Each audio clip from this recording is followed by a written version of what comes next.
নমস্কাৰ স্বাগতম জনাইছোঁ আপোনালোকক মোৰ চেনেল আৰু ব্লগলৈ। মই আজি আপোনালোকক দেখুৱাম আমাৰ ওচৰতে এটা ঠাইত মানে কি মাছ ধৰি আছে আৰু মই ইয়াতে মাছ কিনিবলৈ আহিছোঁ। গতিকে আপোনালোকে চাই থাকক সেই মাছ ধৰা। এয়া চাওক, এয়া পানী অকণমান আছে আৰু শেষ হ'বই, অকণমান পিছতে মাছ ধৰিবই। বেছিকৈ পানী তুলি আছে। এই দাদাজন আছে, দাদাজনক সুধি লওঁ, দাদা মাছ কেনেকুৱা হ'ব? দাদা বহুত মাছ আছে, ডাঙৰ ডাঙৰ মাছ আছে, বৰালি, ৰৌ, ভকুৱা 5 কিলো 10 কিলো।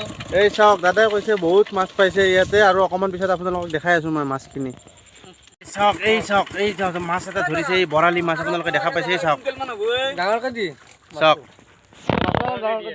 আৰু আপোনালোকে দেখা পাব, অকণমান চাই থাকক। এই দেখিছেনে, এইটো বৰালি মাছ হয়। চাই থাকক পিছৰ ফালে কি হয়। এইবিলাক কি সুন্দৰ মাছ।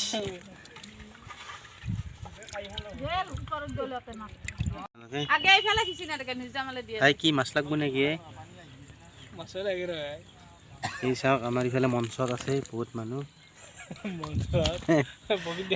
চাওক আপোনালোকে, এই মানে কি খাল, ইয়াতে মাছ ধৰাৰ কাৰণে এনেকৈ কেম্প বনাই লয় আৰু ৰাতি হ'লে এনেকৈ থাকে মানুহবিলাকে এইখিনি থাকি। তাই আমাৰ বাবু শুয়ে আছে খালৰ পাৰত, আৰু এইটোত আজি মাছ ধৰিব।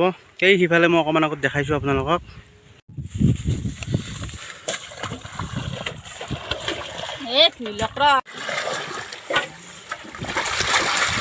চাওক এইবিলাক,